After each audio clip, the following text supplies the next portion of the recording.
Olá, sejam todos bem-vindos para a nossa aula sobre as questões comentadas de prova. Você que já conhece o nosso canal, sabe dos diversos vídeos, as aulas que nós temos sobre questões comentadas das certificações CPA 10, CPA 20 e CEA.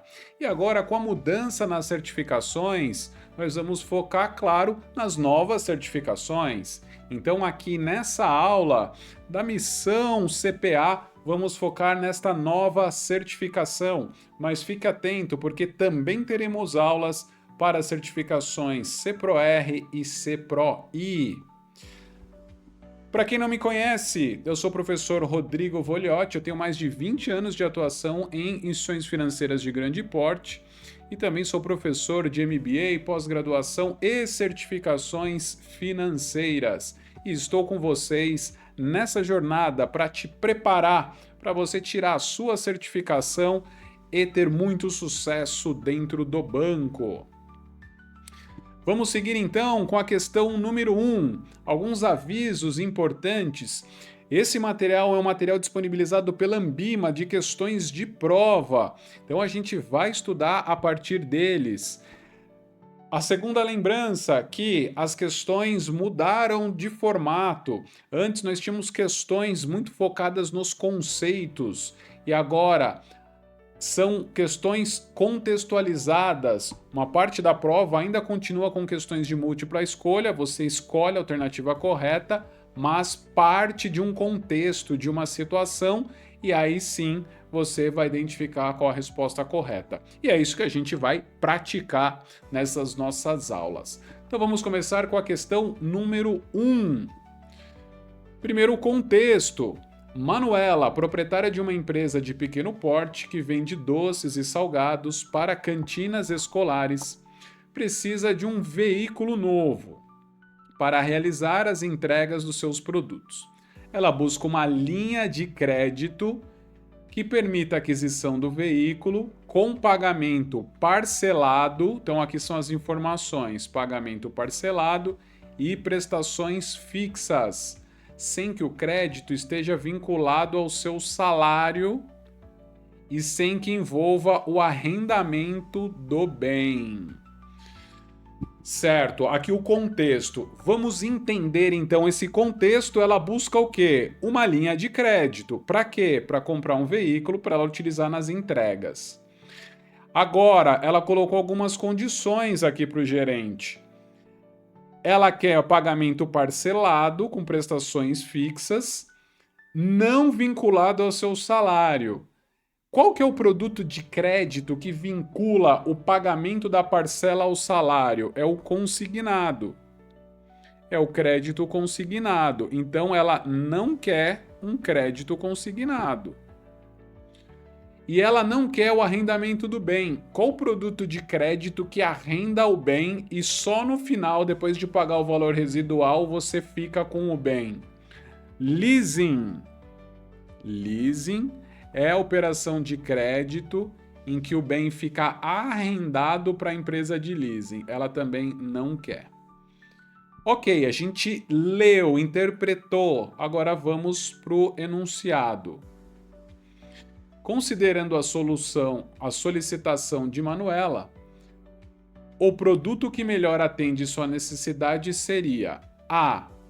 Crédito direto ao consumidor, o CDC, pois é uma operação de crédito destinada à aquisição de bens, isso é importante, aquisição de bens e serviços, no caso é um bem porque é um veículo, com pagamento em prestações fixas, é isso que ela quer, e juros previamente estabelecidos. Perfeito, aqui está bem relacionado, só vamos ver se é a melhor alternativa. B. Leasing, pois é uma operação estruturada com opção de compra no final. Ela não quer arrendamento, então leasing está fora de cogitação. C. O empréstimo consignado, pois é uma operação de crédito que o valor da parcela é descontado do salário. Ela disse que não quer. E D. Carta de crédito, pois representa uma garantia bancária em operações de crédito. Ela não quer uma carta de crédito, ela já quer o crédito para comprar o veículo. Então, carta de crédito também não funciona. Então, a melhor opção é o CDC. E, para ilustrar, para complementar, um financiamento de veículo, uma operação de crédito de financiamento de veículo, e muitas das vezes é um CDC. Por quê? É destinado à aquisição de bem com prestações fixas. Todo mês ela vai pagar a mesma prestação. Então, a resposta correta é a alternativa A. Gabarito. A decisão resume de forma clara as características do CDC. Porque é uma concessão de crédito com pagamento parcelado, que foi a condição que ela pediu. Então, vai atender a solicitação, porque é um pagamento parcelado e parcelas fixas. É a própria definição de um CDC. E as outras, leasing. Leasing permite a compra do bem ao final do contrato, aqui está certo, mas essa opção não atende, ela disse que não queria arrendamento. E o C, empréstimo consignado. Tá certo a definição, é uma operação em que o valor da parcela é descontado do salário, mas ela disse que não quer. Olá, também não atende a solicitação dela, ela não quer um consignado. Então, acaba sobrando a alternativa A. A alternativa D, carta de crédito. A carta de crédito normalmente serve de garantia bancária para operações no comércio exterior. Isso é comum com empresas. Então, não é um empréstimo para aquisição de veículo. Então, também não atende à solicitação da Manuela. Perfeito? Então, a gente viu que a alternativa A é a alternativa correta. Vamos para a questão 2. Ana, cliente de um banco, tem perfil de investimento moderado, olha a informação importante, e busca diversificar sua carteira de investimentos. Olha lá, ela quer diversificar. Durante uma conversa com seu gerente, ela mencionou interesse em aplicações no exterior. Mais uma informação. Mas demonstrou preocupação contra os riscos associados às oscilações cambiais. Ana também reconhece que o Brasil adota um regime de câmbio flutuante, isso é verdade, onde a taxa de câmbio é definida pelo mercado com intervenções ocasionadas pelo Banco Central. Então vamos lá, a gente leu o contexto da questão e viu que, inclusive aqui, falando de câmbio flutuante, não é uma pergunta, é uma afirmação. Então, o próprio enunciado está afirmando que o Brasil possui um regime de câmbio flutuante. Tá? Se você tinha esquecido aqui, o contexto está ajudando. Então, sempre lembra disso, sempre estudar o contexto, interpretar o contexto para ajudar na resposta. Então, são essas informações que a gente tem. Perfil moderado, quer diversificar, ela está buscando aplicação no exterior, mas tem receio com o risco de oscilação cambial, que realmente é um risco. Vamos lá para as alternativas. Como gerente responsável por atendê-la diante desse cenário, a melhor explicação a ser dada a Ana sobre os riscos associados ao investimento em moeda estrangeira são... Olá. Então, o enunciado está pedindo a interpretação sobre os riscos. O que a gente precisa deixar claro para Ana? A. Potencialmente significativos são esses riscos, pois no regime cambial flutuante, as taxas de câmbio podem variar de acordo com as condições de mercado e impactar os investimentos de Ana. Olá, parece coerente. Está falando que o risco é significativo, porque no regime cambial flutuante, que é o regime do Brasil, e foi colocado no próprio enunciado, a taxa de câmbio pode variar. As oscilações cambiais, a oscilação da taxa de câmbio vai oscilar de acordo com as condições de mercado. Então, essa resposta parece boa. Risco é baixo, pois o regime cambial flutuante é projetado para prevenir grandes oscilações. Olha só, quando nós estamos no regime cambial flutuante, que é o do Brasil, a cada dia a cotação de dólar muda para cima ou para baixo, Então, esse regime ele não previne grandes oscilações. É possível ter oscilação a qualquer momento, inclusive grandes. Se tiver o princípio de uma crise ou algo do tipo no mercado, o dólar pode subir muito ou cair muito num determinado dia. Então, e o risco não é baixo, o risco pode ser alto. Então, essa daqui está incorreta. Os riscos são eliminados pelo Banco Central, que fixa a taxa de câmbio. Então vamos lá. Primeiro, ele não fixa a taxa de câmbio porque ela é flutuante. Se fosse um regime de taxa fixa, até poderia ser essa alternativa, mas não. Então, sabendo que estamos no regime de taxa flutuante, o Bacen não fixa o câmbio. O câmbio é dado pelo mercado. Então, já está errado. Então, não elimina o risco porque a taxa do câmbio não é fixa. E o risco é reduzido, já que o Banco Central mantém a taxa de câmbio em níveis estáveis para proteger os investidores. Mesma coisa, a taxa de câmbio é dada pelo mercado. Pode ter atuação do Banco Central, inclusive ele atua em alguns momentos, para não deixar o câmbio subir muito ou cair muito, mas não no sentido de deixar ele estável, ele vai ficar flutuando ao longo do tempo. Então o risco não é reduzido, o risco é grande. Então, com isso a gente fica com a alternativa A. O risco é significativo quando a gente fala de moeda estrangeira, está totalmente dependente do mercado, condições do mercado, então vai gerar uma variação positiva ou negativa todos os dias para quem está exposto a esse risco. Resposta correta, alternativa A. Então, um regime flutuante, que é o regime do Brasil, reflete as forças de oferta e demanda. Quem que define a cotação do dólar versus o real diariamente? É o próprio mercado. É a oferta e a demanda de dólar. Se tem mais dólar ou menos dólar, vai fazer a variação do câmbio para cima ou para baixo. Então, existem riscos significativos, os riscos cambiais, para os investidores em moeda estrangeira. É isso que o gerente precisa deixar claro para Ana, nesse caso, para ela saber que tem riscos, riscos são significativos, bem na linha do que ela já estava pensando. Vamos ver as alternativas, então. Por que não é a letra B? O regime flutuante permite variações cambiais de acordo com as condições de mercado. Então, o regime é flutuante, existem as condições do mercado e essa condição, oferta e demanda, que vai trazer as oscilações para a moeda. C, o regime cambial flutuante. No regime cambial flutuante, que é o nosso, o Bacen não, que eu tinha comentado, não fixa a taxa de câmbio. Quem define a taxa de câmbio é o mercado, não é o Bacen. D, embora o Banco Central possa intervir em momentos críticos, como eu comentei, o regime flutuante permite variações significativas. De novo, oferta e demanda, mercado, as variações podem ser muito significativas, é isso que a Ana precisa saber. Agora a questão 3. Agora é uma questão um pouco mais difícil, combinando alguns conceitos, vamos entender essa questão.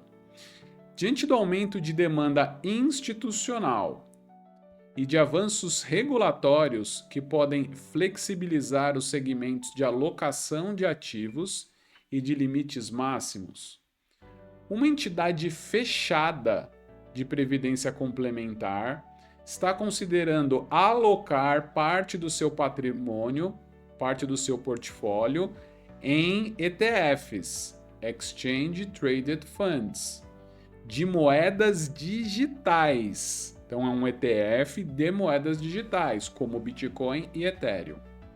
A diretoria da entidade está preocupada com os riscos associados a esse investimento. Então vamos lá. Está dizendo que tem um aumento de demanda, alguns avanços regulatórios. Por causa disso, uma entidade fechada de previdência, lembrando, nós temos as entidades abertas de previdência, que vende os fundos principalmente PGBL, VGBL, e temos as entidades fechadas de previdência, que são os fundos de pensão. são aqueles fundos somente direcionados para colaboradores de uma determinada empresa, de um determinado banco. E essa entidade quer investir em ETFs, que são fundos de índice, segue um índice de mercado, no caso, Bitcoin ou Ethereum. Enunciado: um impacto potencial sobre a gestão de riscos da entidade, caso ela decida investir nesses ETFs de moeda digital, será: qual é o impacto na gestão de riscos caso decida investir nesse ETF? Quais os riscos, né, que ela vai estar passando, né, sofrendo eventualmente algum risco com isso? Letra A: os ETFs de moedas digitais podem reduzir o desvio padrão dos retornos do portfólio. Aqui a gente precisa de conceito. Como a gente está falando de moedas digitais, a volatilidade é muito grande desses ativos. A volatilidade é muito grande. Muito maior que outros ativos, como ações, que já são ativos arriscados. Então, o risco é alto quando a gente fala de criptoativos. O risco também é alto. Volatilidade alta. O que é sinônimo de volatilidade? Desvio padrão. Desvio padrão é sinônimo de volatilidade, sinônimo de risco. Então, investir em moeda digital reduz o risco, reduz o desvio padrão do portfólio? É errado. Ela vai aumentar o risco do portfólio. B: como as criptomoedas são negociadas 24 horas por dia, a entidade pode ajustar suas posições a qualquer momento, evitando grandes oscilações e aí estabiliza o risco da carteira. Apesar de ser negociada 24 horas por dia, isso daqui é verdade, não dá tempo da entidade ajustar a posição. Por quê? Porque em minutos o criptoativo pode cair 10%, 15%, 20%, e aí não dá tempo de ajustar a posição. Então, não é porque o mercado está aberto 24 horas por dia que alguém consegue fazer uma boa gestão de riscos. A gestão de risco tem que ser feita de outras formas, tá? Não consegue ajustar a posição se tiver uma queda relevante. A hora que o gestor vê, a queda já aconteceu. Então, as alternativas estão incorretas. C: pode ter correlação média igual a zero com ativos tradicionais. A inclusão de ETFs de moeda não impactará o risco do portfólio. Então, tá falando o quê? Qual é a correlação do ETF de moedas digitais com outros ativos do portfólio? Pode até ser que não tenha correlação igual a zero, então não tem correlação. Uma correlação igual a 1 é muito forte e direciona para o mesmo lado. -1 é forte, mas direciona para lados opostos. Correlação zero aqui entre os ativos do portfólio que já estão lá e os ETFs de moeda digital. O que isso mostra? Mostra que não tem correlação, mas está dizendo que não vai impactar o risco do portfólio? Errado. Claro que vai impactar o risco do portfólio. Por quê? Por causa da maior volatilidade e maior risco. Então, só o fato de adquirir o ativo, independente dos outros, para medir correlação ou não, já vai impactar o portfólio. D: a inclusão de ETFs de moeda digital aumentará o risco caudal do portfólio, devido à presença de caudas gordas. São dois termos aqui. Então, aumenta o risco? Sim. Por aí a gente já chegaria na resposta correta. Então, aumenta o risco. O que é risco caudal, de caudas gordas? Quando a gente fala de uma distribuição de possíveis perdas, a gente fala que essa distribuição pode ter uma cauda longa. Cauda longa, aqui são as principais perdas, aqui são as perdas menores. Então, aqui nessa cauda, podem acontecer perdas mais inesperadas, mais difíceis de acontecer, mas quando acontece pode ser relevante, tá? Então é isso que a gente fala, é um risco caudal. O risco não acontece tão forte aqui no dia a dia, mas em algum momento pode acontecer. A probabilidade, aqui é uma curva de probabilidade, a probabilidade é baixa, mas pode acontecer uma perda relevante em algum momento. É um conceito aqui mais técnico, mas se a gente fosse por aqui, a inclusão de ETF, de moeda digital, aumentará o risco caudal, pronto. Já chegaríamos na resposta, porque a gente falou que tem maior volatilidade e maior risco com moedas digitais. Os ativos, vamos ver o gabarito da letra D, que é a correta. Ativos digitais apresentam distribuições de probabilidade, como eu falei, com caudas gordas, que amplia a exposição a eventos extremos, eventos inesperados, eventos extremos, e aumenta o risco caudal. Vamos ver as questões incorretas? Então, a primeira, que falou que reduziria o desvio padrão do portfólio. Tá aqui, embora a diversificação possa ser benéfica, diversificar aqui, o fundo está investindo em outros ativos, que é o ETF de Bitcoin e Ethereum, é benéfico, mas traz risco para a carteira. Então, não reduz o risco, pelo contrário, aumenta o risco. Por isso que a gente falou que estava incorreta. B. As criptomoedas são negociadas 24 horas por dia e, por causa disso, evita grandes oscilações. Não. Tá aqui, ó. Apesar do funcionamento ininterrupto do mercado, a volatilidade desse tipo de ativo pode ser extrema e pode dificultar o gestor a enviar suas ordens para ser executadas sem perdas significativas.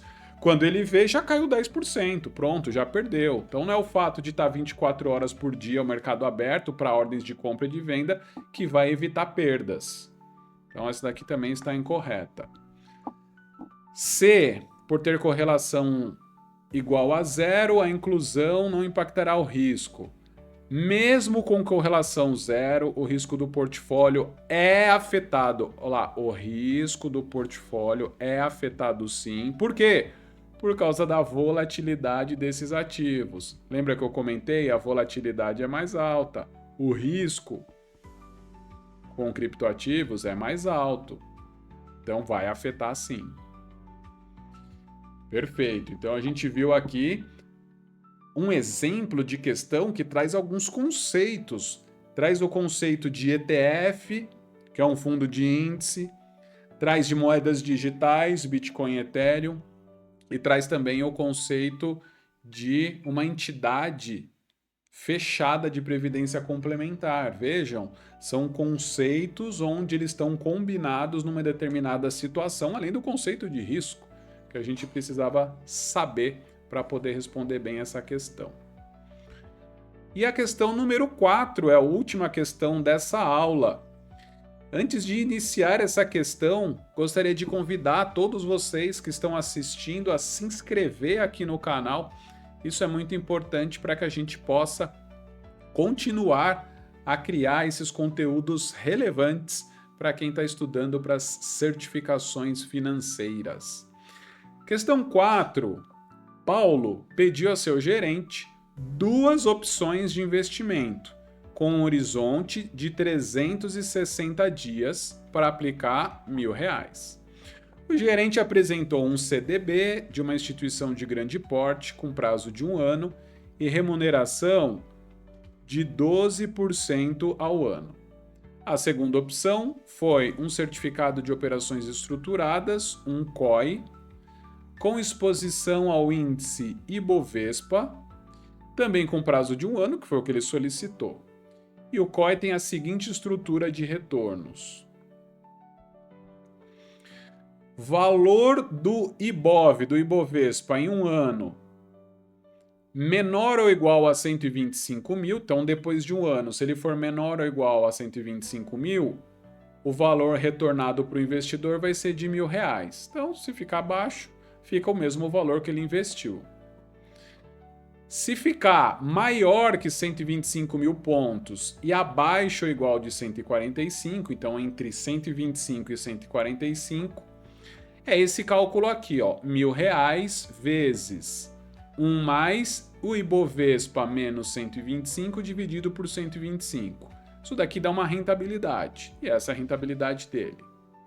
Se ficar acima de 145 mil e abaixo de 153.700, é outro cálculo, que é esse daqui. R$ 1.000 que ele investiu vezes 1,16, então é 16%, mais 0,75 do Ibovespa menos 175 mil dividido por 145 mil.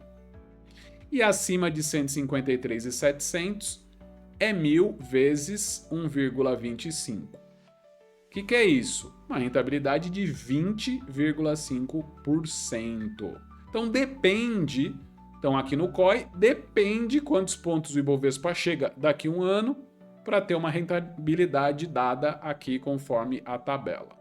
Então perfeito, a gente interpretou, agora enunciado.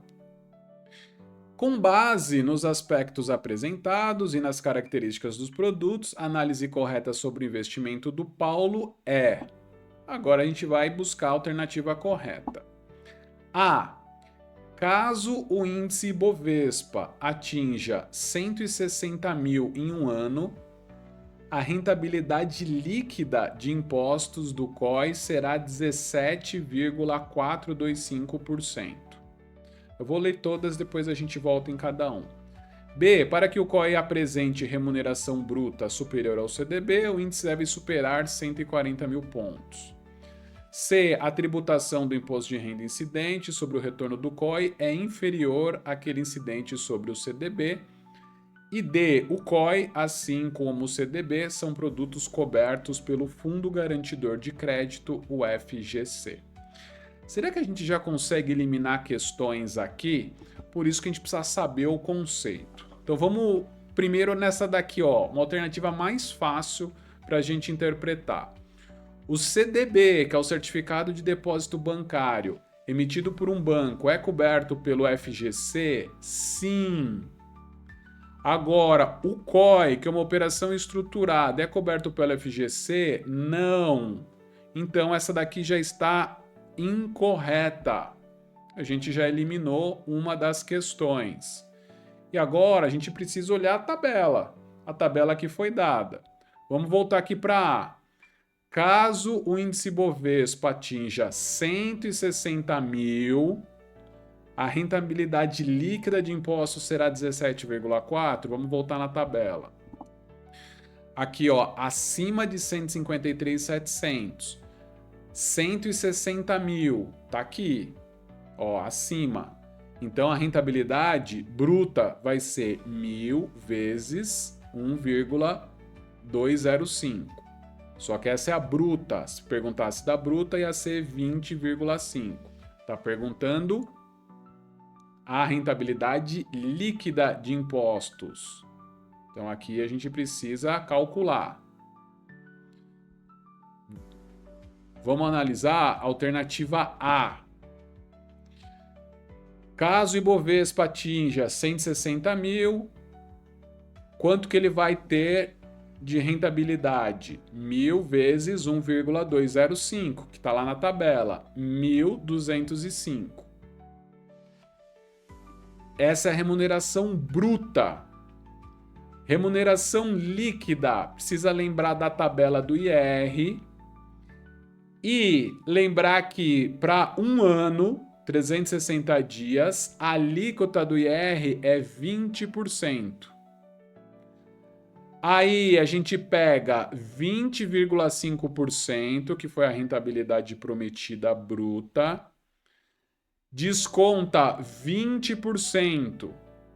1 menos 0,2 dá 0,8. Se a gente multiplicar 20,5 vezes 0,8 dá 16,4. Opa, deu diferente. Olha lá. Então não é 17,4, dá 16,4. Então, incorreta. Incorreta. Então a gente até agora fica com a B e com a C. Para que o COI apresente remuneração agora bruta superior ao CDB, o índice deve superar 140 mil pontos. Será que é isso? Então vamos lá, alternativa B.